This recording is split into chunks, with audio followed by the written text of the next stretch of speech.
Atos 4, 32. Você pode abrir a sua Bíblia, Atos capítulo 4, verso 32.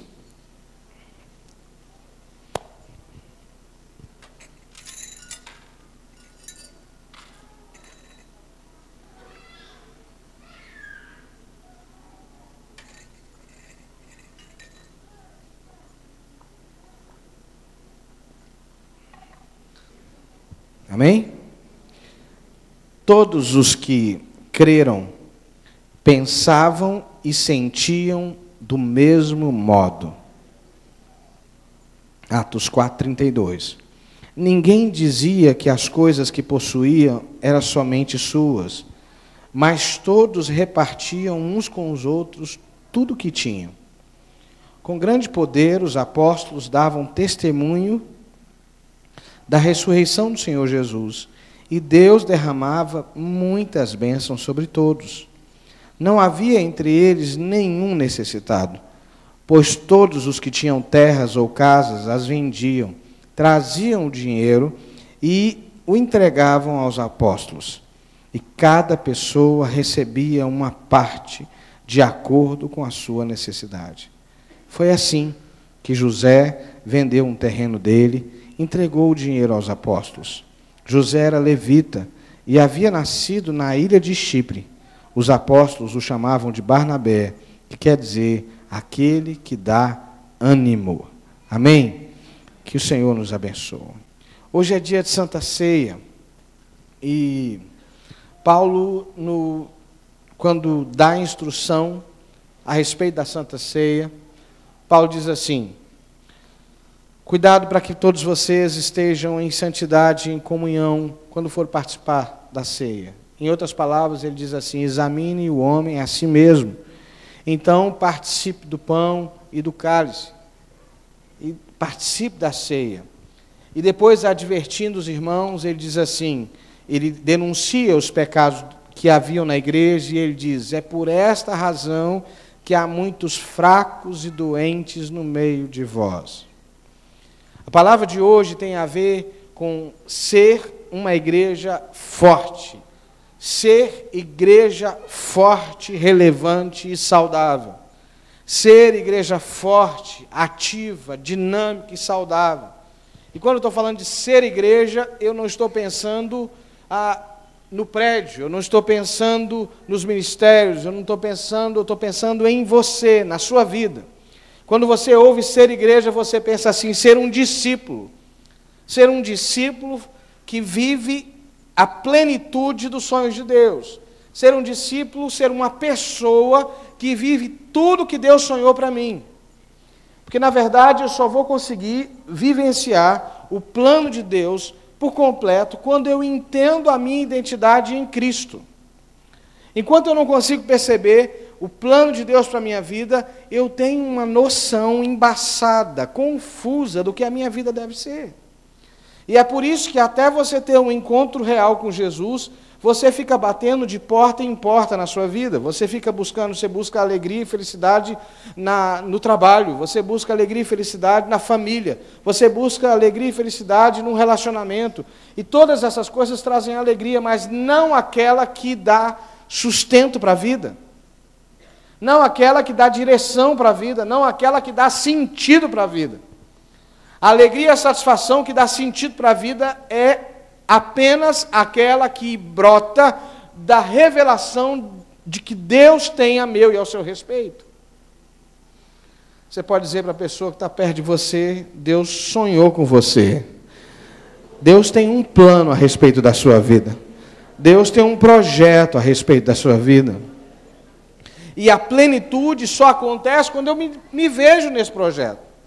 Quando eu consigo me perceber parte do corpo de Cristo. E aí deixa eu ir um pouco além disso. É interessante como que Deus deixa e conserva dos princípios espirituais, Deus sempre conserva nos princípios naturais da nossa vida. Por exemplo, você tem nome e sobrenome, não é verdade? Você pode dizer o seu nome alto assim? Pode dizer o teu nome completo, por favor? Pode? Fala aí. Eu me lembro que quando eu fui casar, né, a Ângela brincou, ela falou só de brincadeira, mas se pegasse tinha pego mesmo, né? Se colasse tinha colado, né?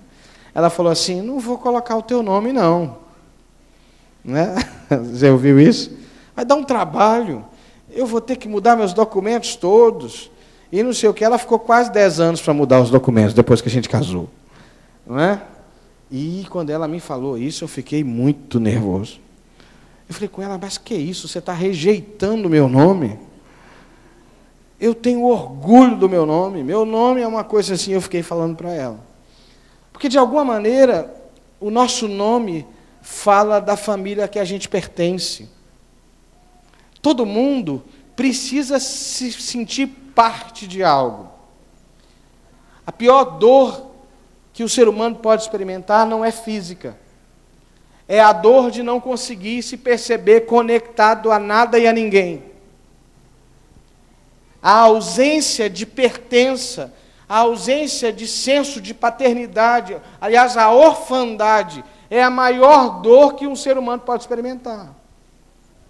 A ideia de não perceber chão para a vida dele, de não perceber base, de não perceber balizas que vão dizendo para a gente quem eu sou, qual é a minha identidade, quais são os meus valores.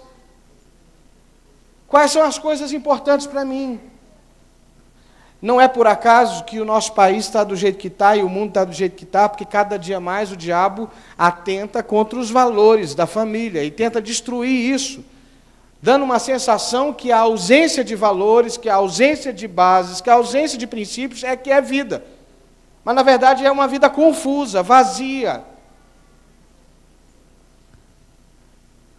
A mesma coisa, e ainda com mais intensidade, se aplica à nossa vida espiritual. Nós só conseguimos ter segurança para enfrentar a vida que está proposta para a gente quando a gente consegue se sentir parte da família de Deus, se sentir parte do corpo de Cristo. E não é por acaso, e é por isso que quando a gente tem lutas e acontecem, quando a gente tem decepções e frustrações no corpo de Cristo, dói tanto. Porque esse é um lugar tão especial, esse é um lugar que dá forma tanto à nossa identidade, que quando a coisa não está bem resolvida, traz dor. E por isso, esse livro de Atos dos Apóstolos dá para a gente uma referência clara de princípios de uma pessoa que está conectada no corpo, que está aprofundada no corpo. E a primeira coisa que brota desse texto, o evangelista Lucas diz assim: irmãos, da multidão dos que creram, era uma só alma e um só coração. Ninguém tratava como sua coisa alguma. Tudo lhes era comum. Tudo era comum para eles. A primeira coisa que precisa acontecer no nosso coração, irmãos, é essa graça que nos entrelaça na família de Deus, que nos faz sentir parte do corpo de Cristo e que nos faz perceber que a realidade e o sonho de Deus para nós é maior do que a minha individualidade. A sociedade que a gente vive cultua a individualidade. E a gente chegou ao absurdo de achar que a nossa vida espiritual pode se resumir a nós mesmos. Quando a gente passou a afirmar a salvação é individual, e ela é mesmo, a gente levou isso ao extremo e disse assim: eu não preciso de igreja para poder ser cristão. Eu não preciso de igreja, porque igreja é um lugar, dá tanto problema na igreja, tem gente falsa lá, tem gente mentirosa, tem mesmo, viu? Tem gente que... Tem, sim, claro que tem. Né? Tem gente isso, tem gente aquilo. Não, eu vivo minha vida, eu e Deus. Não é possível. Não é possível porque um dedo não consegue viver desconectado do corpo, uma mão não consegue viver desconectada do corpo. Fala com o teu irmão assim: você vai ter que me amar. Sinto muito, fala para ele. Vai ter que me amar, vai ter que dar um jeito e vai ter que me amar. É verdade. é melhor do que a frase do Zagalo, não é verdade? Vai ter que engolir, né? É melhor amar, não é verdade? Mas é verdade. E às vezes eu encontro pessoas e vejo pessoas na vida da igreja que entra anos, sai anos, são pessoas sinceras no seu desejo de servir a Deus, são pessoas que realmente querem servir a Deus, mas elas não entenderam essa dinâmica ainda e não estabelecem nenhum vínculo, nenhuma conexão. Ela é a última a chegar no culto e a primeira a sair. Ela não participa de célula, ela não se envolve, não estabelece relacionamentos, não quer abrir a sua vida.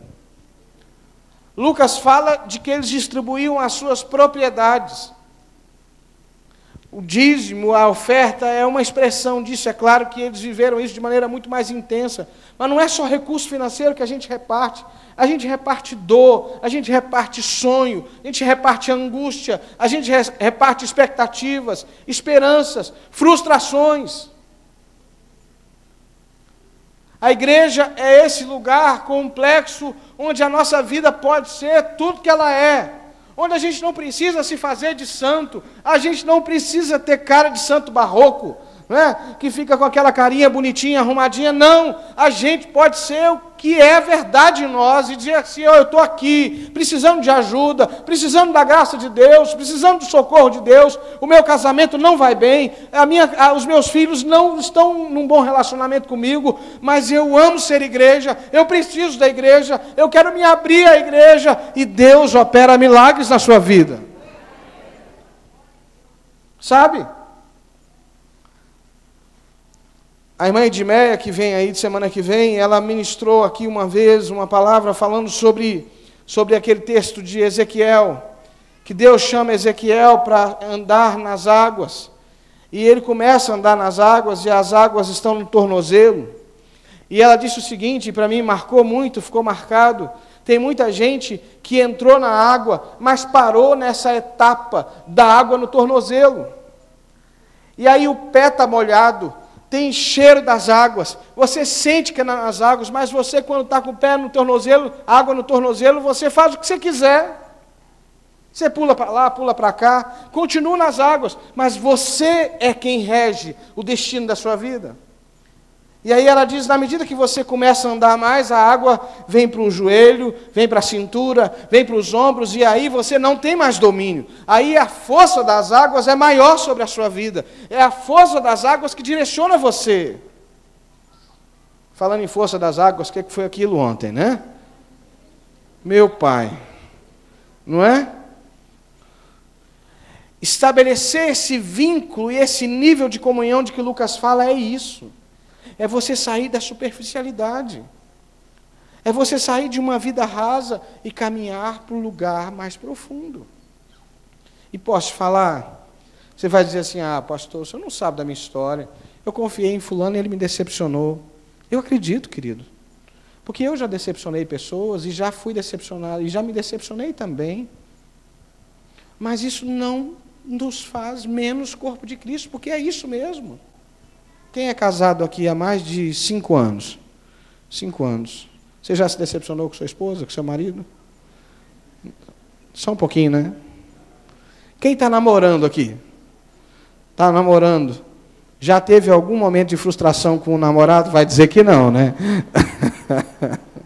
Meu namorado é lindo, minha namorada é a coisa linda. Né? Qualquer relacionamento tem algum nível de realização e de frustração. Mas posso perguntar uma coisa? Quem aqui está casado há muito tempo, já se decepcionou várias vezes, mas não larga da esposa de jeito nenhum? Fala aqui comigo. Você vai falar outra coisa? Você não é bobo, né? Mas você está certo. Não é? O pessoal que trabalha com família, né, ensina a gente a falar o seguinte: alguém perguntar assim, você já teve vontade de separar? Você fala assim, separar não, mas matar. Matar, eu já pensei algumas vezes. Irmão, se a gente fosse desistir na primeira luta, na primeira dificuldade. Tem um irmão querido lá de Caxias, hoje ele mora em Guapimirim. Irmão Toniel, ele já celebrou, ele já tem mais, eu participei das bodas de 50 anos de casado dele, já tem mais do que isso. Ele dizia assim, eu vivo todo arranhado, mas não largo minha gata, ele fala. É isso. Nenhum relacionamento vai gerar fruto se não tiver profundidade. Sabe? Se não tiver disposição a abrir mão dos projetos individuais, onde eu quero isso e eu quero aquilo, e a gente começar a perguntar assim, qual é a vontade de Deus para nós? Quais são os planos de Deus para nós? Talvez você ainda não deslanchou na sua vida espiritual, porque você chegou à igreja e continua vindo à igreja como quem busca somente aquilo que você deseja. Entendeu? Você tenta condicionar Deus às suas demandas. E Deus é tão bom que Ele aceita a gente assim. Parece que Ele está fazendo o que a gente quer. Ele acolhe, Ele abraça. Senhor, eu quero isso. Deus diz, tá bom, meu filho, tá bom, vem cá. Deixa eu cuidar de você, vem cá.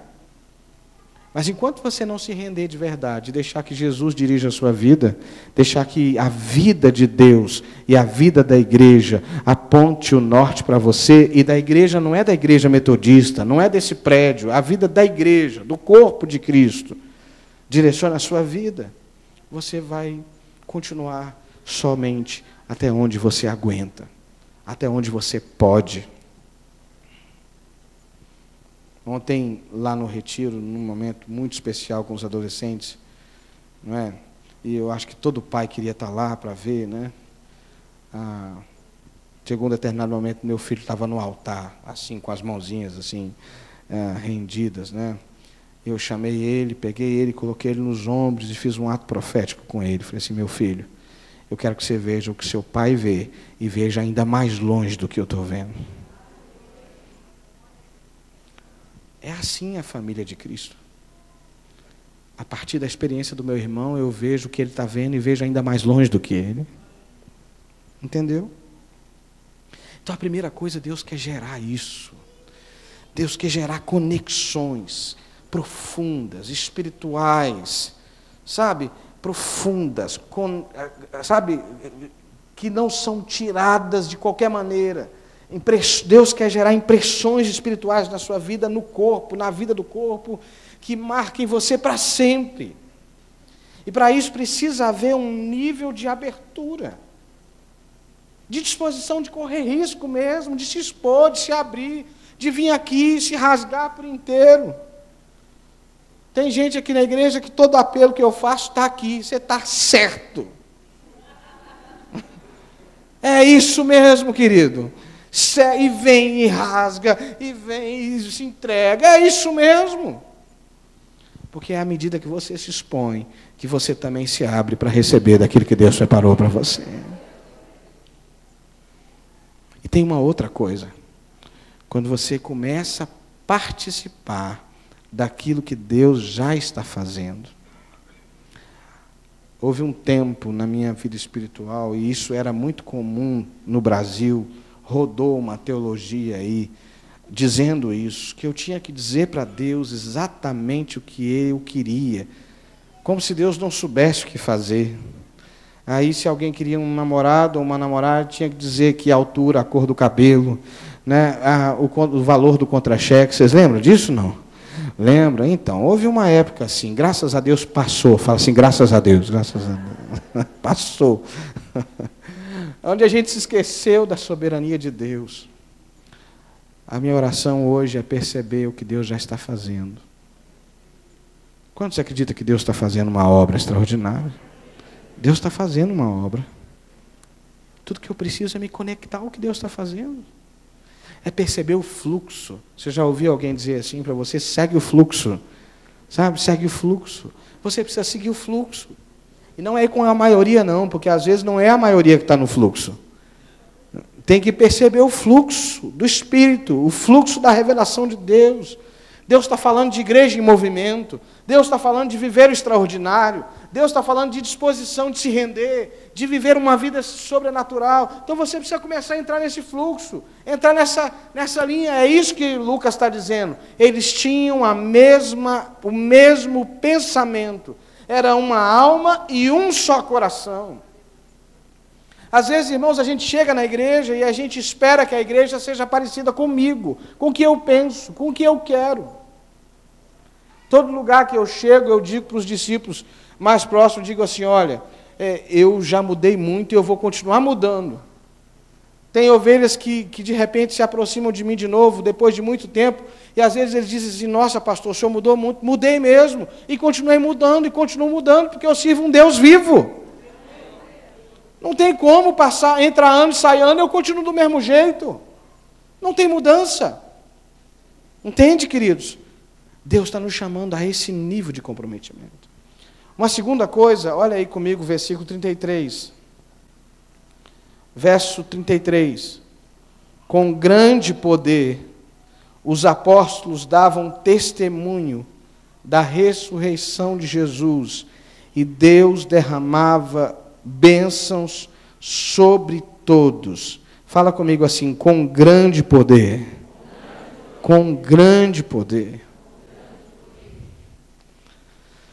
A gente sofreu no Ocidente um problema que a gente racionalizou demais a fé. A gente transformou o cristianismo numa ciência, numa ideologia. E a gente esqueceu em muitos lugares que o cristianismo é um estilo de vida, é uma vida.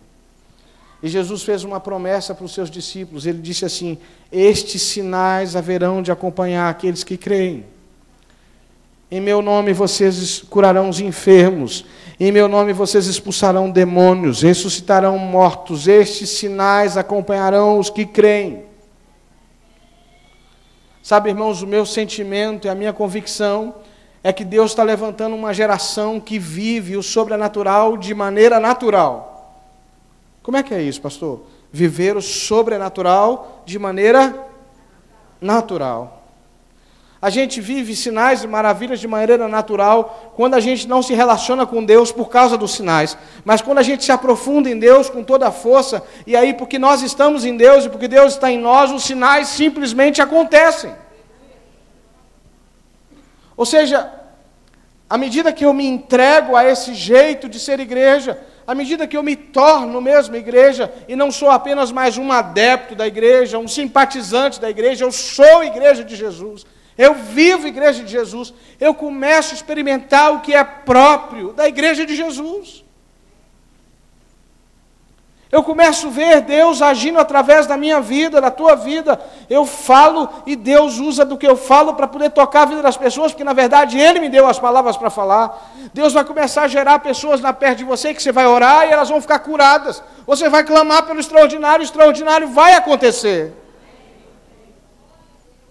A gente cantou aqui, eu quero conhecer Jesus. O problema é que muitas vezes nós queremos os sinais pelos sinais. E os fariseus pediram a Jesus, dá-nos o sinal. E Jesus falou assim, não será dado sinal nenhum, a não ser o sinal de Jonas, que desceu ao ventre do peixe, e no terceiro dia foi expelido. E Jesus estava falando dele o seguinte, o sinal sou eu, que vou morrer, e ao terceiro dia vou ressuscitar. Ou seja, na medida que você se encontra com Jesus, que você estabelece uma aliança profunda com Jesus, o extraordinário começa a acontecer com naturalidade na sua vida. É interessante como que a gente assimilou uma cultura do Antigo Testamento.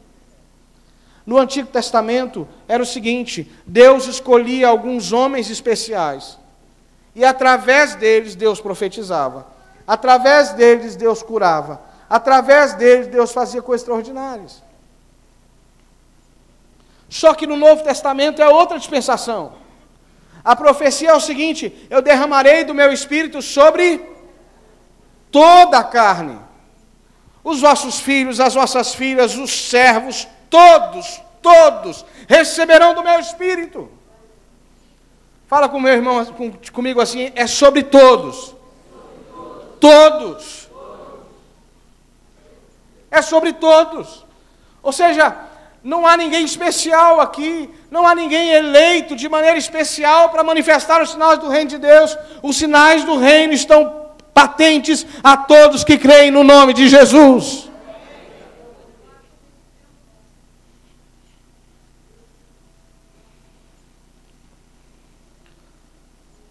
Nós vivemos hoje, irmãos, dias de sinais extraordinários, sinais maiores ainda do que aconteceram no Novo Testamento, acontecem hoje. Já contei aqui, eu tenho notícia, por exemplo, eu estava contando hoje de manhã, de uma igreja, de um pastor que eu conhecia há uns 3 anos atrás, num lugar lá no Oriente Médio, onde não pode se pregar o Evangelho de Jesus, e a igreja dele já tinha mais de 2.000 membros. E eu sentei com ele, um homem muito simples, conversei com ele e perguntei assim para ele, o que é? Como é que é isso? Como é que acontece? Ele disse assim, as pessoas têm sonhos e vão para a minha igreja. Sabe o que é?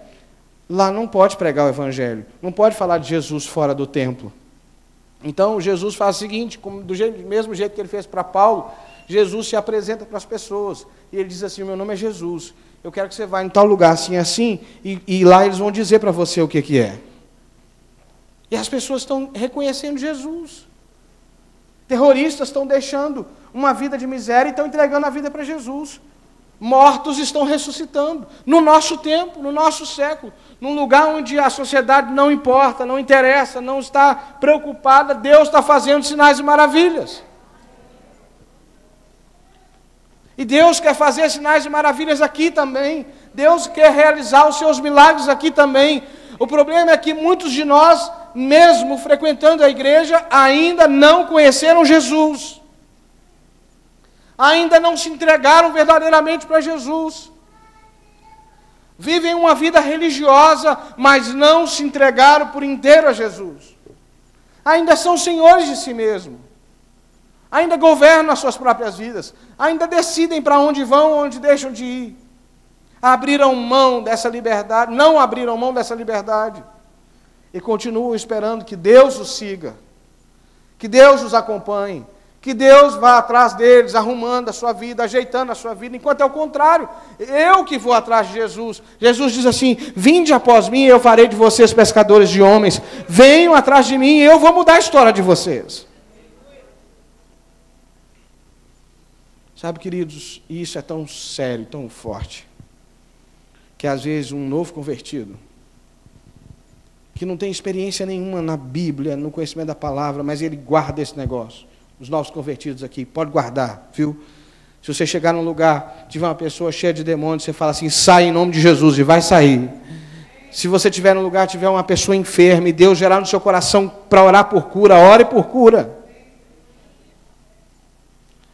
Porque tem acontecido assim. Pessoas simples, pessoas sem formação, pessoas sem entendimento, mas que conheceram Jesus de verdade, estão experimentando o sobrenatural. O problema é que, às vezes, irmãos, nós acreditamos demais nas nossas estratégias religiosas. A gente acha que se tiver a música certa, se tiver o ritmo certo, se tiverem as pessoas certas, a gente fica achando que precisa de um monte de coisa, e tudo que precisa ter é Jesus. Fala com o teu irmão assim, Jesus é tudo que você precisa. Fala para ele, Jesus é tudo que nós precisamos. Eu quero te desafiar, nesses dias, a colocar sua fé em prática. Quantos topam aqui? Colocar sua fé em prática, em nome de Jesus.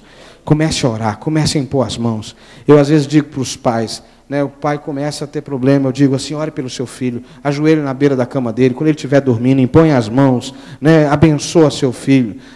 Tem gente que leva isso ao pé da letra e derrama um monte de óleo na cabeça. E aí a pessoa outro dia acorda todo betumado de óleo e não sabe o que foi. Se Deus mandar, mete bronca, mas usa da autoridade que Deus te deu para abençoar teu marido, para abençoar teus filhos, para abençoar tua casa. Amém, irmãos? Não fique refém dos ataques do diabo. A gente tem que parar de ser reativo e ser proativo. Em Deus, em Deus. Ser proativo. Deus mandou, você vai. Pastor Rick Bonfim, que já esteve aqui, lembra do pastor Rick Bonfim? Doido por Jesus, não é? Eu já vi várias gente maluca no meio do reino de Deus, mas igual o pastor Rick eu nunca vi. Ele é doido, doido, doido, mas cheio de Deus. né? Ele estava lá nos Estados Unidos, ele mora lá há muitos anos, né? E Deus mandou a uma das universidades lá, metodistas, tinha uma coordenação que estava estabelecendo um tipo de coordenação que não agrada a Jesus. E Deus mandou o pastor Rick dar 7 voltas, né, por 7 dias, ao redor da universidade, orando, profetizando a mudança daquele lugar. E parece coisa de doido, não é? Não parece? Mas ele foi, irmãos, ele foi. Eu já fiz cada coisa que parecia coisa de doido, mas Deus, quando manda, Ele honra. Você está entendendo? Então está na hora da gente...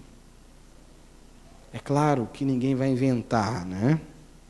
Não é para inventar moda e achar que minha moda, que parece loucura, vai mover o coração de Deus. Não, não é isso. Nós estamos falando de revelação, de palavra dada por Deus, de direção dada por Deus, de você seguir a direção de Deus e você vai ver o milagre. Como acontecia na vida dos apóstolos, com grande poder, os apóstolos davam testemunho de Jesus. Fala comigo assim, com grande poder, eu vou dar testemunho a respeito de Jesus, que vive. Você crê nisso? Amém? Amém, irmãos? Meu Deus, Petrópolis vai ser sacudida por Jesus. Amém? Porque se você realmente assumir isso, as coisas vão mudar. Por fim, o versículo 36 e 37 dizem assim: foi assim que José vendeu um terreno dele e entregou o dinheiro aos apóstolos. José era levita e havia nascido na ilha de Chipre. Os apóstolos o chamavam de Barnabé, que quer dizer aquele que dá ânimo, encorajador.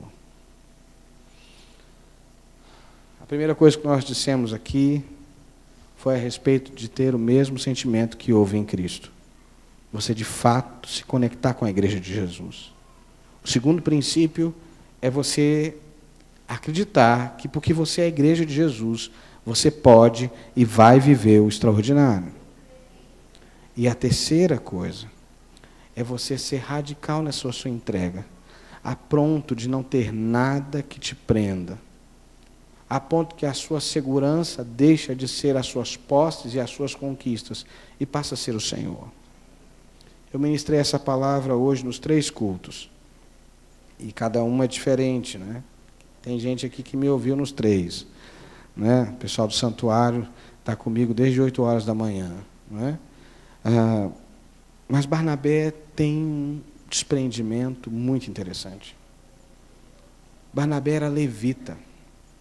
Os levitas, eles não podiam comprar e assim, propriedades, eles viviam do templo. Os levitas eram quem fazia a limpeza do templo, capina, limpeza mesmo, cuidavam de todos os utensílios do templo, serviam os sacerdotes, eles eram como que diáconos, não é? Obreiros, serviçais do templo. E a tribo de Levi tinha por direito perpétuo uma posse de terra. Era dado a eles uma posse de terra que não poderia ser tirada, porque eles devotaram a sua vida ao serviço do templo. E a terra, essa terra herdada, que passava de pai para filho, era a segurança do levita. Isso era uma forma de garantir que estas famílias, que se dedicavam ao serviço do templo, tivessem estabilidade para poder servir ao templo. E o que José, que depois os discípulos vão chamar de Barnabé, faz, é abrir mão dessa segurança. Ele abre mão dessa segurança e ele entrega isso aos pés dos apóstolos. Isso é muito impactante para os apóstolos.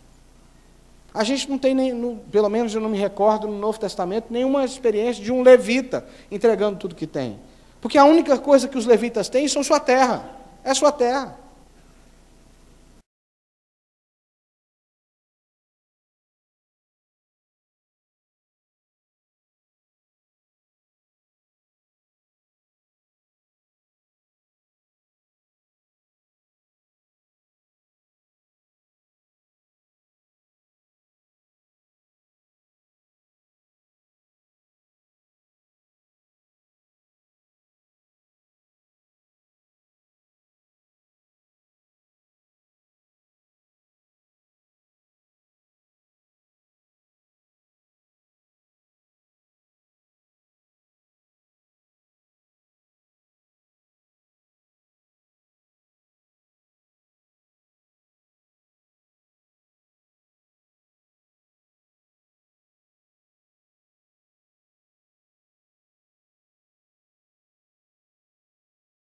Ele era religioso ao extremo. E Jesus, diz o texto, que Jesus não ficou com raiva dele. Jesus teve misericórdia dele. E Jesus disse assim para ele: vai, vende tudo que você tem e distribui entre os pobres. Diz aquele texto que aquele homem virou as costas e saiu triste, porque ele era dono de muitas riquezas. Ou seja, aquele moço foi incapaz de andar com Jesus, porque havia outro Deus na vida dele. Entende? A segurança dele era as suas riquezas. Eu não sei o que é a sua segurança. Cada um de nós busca segurança em alguma coisa, não é?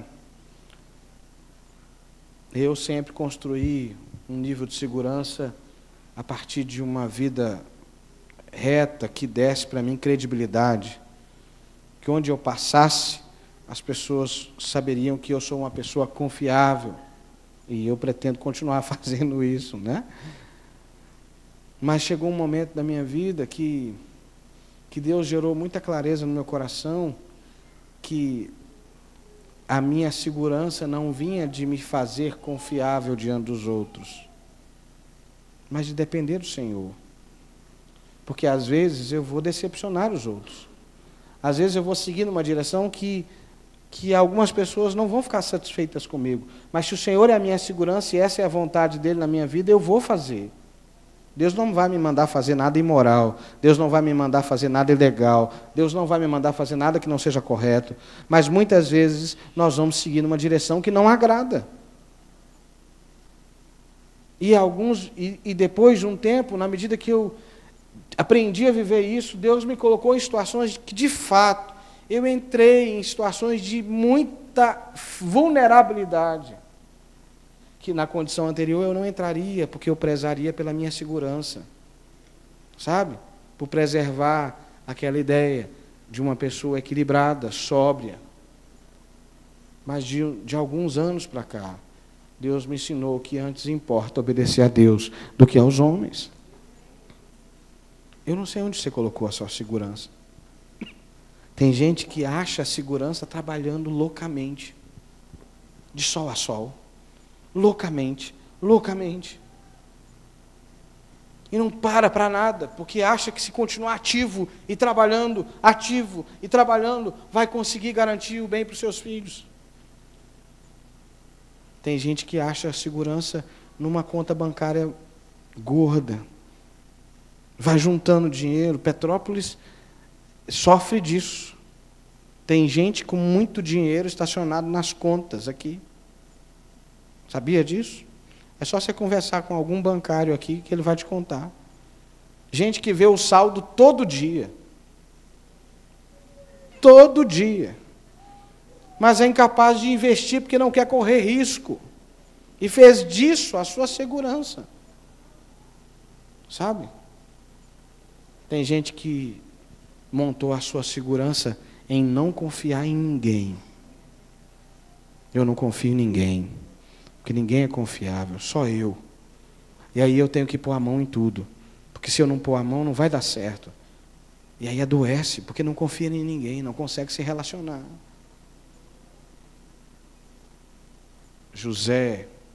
Esse Zé, resolveu confiar em Jesus.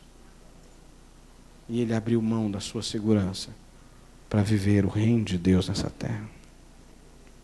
E todos nós reconhecemos Barnabé como o maior discipulador depois de Jesus. Barnabé discipulou Paulo. Barnabé discipulou João Marcos. E a gente não conhece na história bíblica nenhum homem que teve um fruto de discipulado tão impactante como Barnabé. Só Jesus. Posso te dizer uma coisa?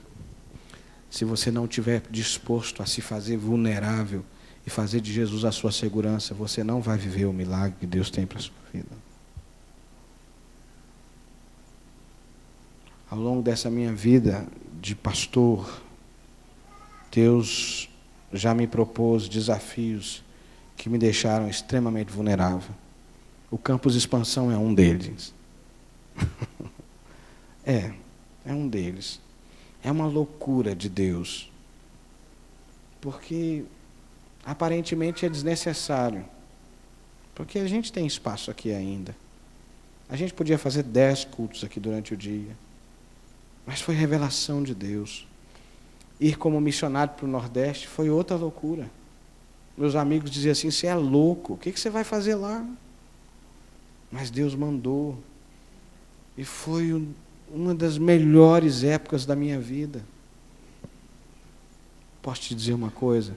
Você pode confiar no caráter de Deus, porque Ele não mente, querido. Você não precisa ter medo de depender de Deus, porque Ele não vai te decepcionar. Ele é fiel. Apenas seja forte e corajoso, porque Ele vai prover tudo o que você precisa.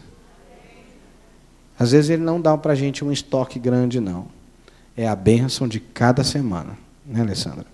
É a bênção de cada semana. É a provisão de cada semana, de cada dia. Mas a gente entra ano e sai ano, e passam-se décadas, e a gente diz assim: Ebenezer, até aqui nos ajudou o Senhor. Você quer viver o reino de Deus? Quer ser igreja? Abra mão da sua segurança e faça de Jesus a sua única e suficiente segurança. Amém, queridos? Eu quero te convidar a ficar em pé.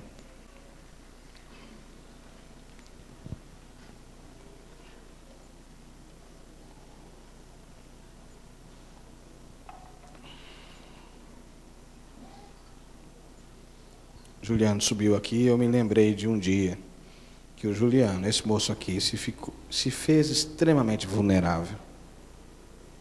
E ficou contra a maré, uma maré de corrupção. E se posicionou em Deus. Lembra disso? E ele me ligou, chorou comigo no telefone. E passou de um dos dias que eu tenho certeza que você não tem saudade. Não tem saudade. Foi colocado literalmente contra a parede por seus próprios superiores. E ponto, né? Eu não posso falar muito mais coisa do que isso. Mas sabe o que Deus fez com ele? Deu uma promoção para ele. E Jesus é assim. Ou você confia nele, ou você confia no seu braço mortal. Você escolhe em quem você vai confiar. Então, se você quer ser igreja de verdade, enquanto a gente canta, eu quero te convidar a sair do seu lugar e vir aqui ao altar e dizer assim: eu quero ser igreja. Eu quero entregar minha vida para Jesus. Eu quero viver uma vida plena, cheia do Espírito e cheia da presença de Deus. Vem aqui, saia do seu lugar e vem aqui, nós vamos orar. Pode sair do seu lugar enquanto nós cantarmos.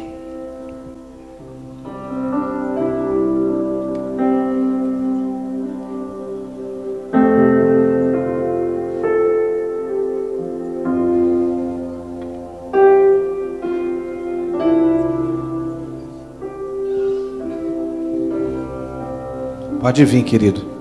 Se você quer ativar a sua fé, você quer ser usado por Deus com poder, sai do seu lugar. Vem aqui. Venha dizer: eu quero, Jesus, ser uma testemunha da tua ressurreição. Eu quero, Jesus, estar conectado no corpo de Cristo. Amor perfeito sempre pode sair do seu lugar. Repousando em mim.